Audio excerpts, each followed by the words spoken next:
jërëjëfati Serigne Saliou mbokk taalibe yi ñu ngi leen di siyaare yéen ngi fii si kër gi sëñ Mountakha ak Serigne Saliou Thioune ndigal ñoo nekk ñi ñu fas yéene baaxee wan leen lu fi nekk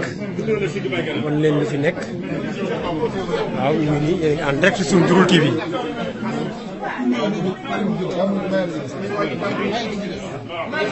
kooku mooy Baye Mourou Thioune moom la Serigne Saliou Thioune doon présenté Baye Mourou Thioune a nekk noonu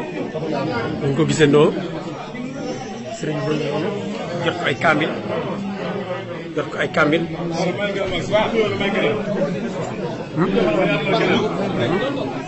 ñu ngi doon ànd ak kooku muy présenté kooku mooy Mamar Ndiaye moo nekk noonu.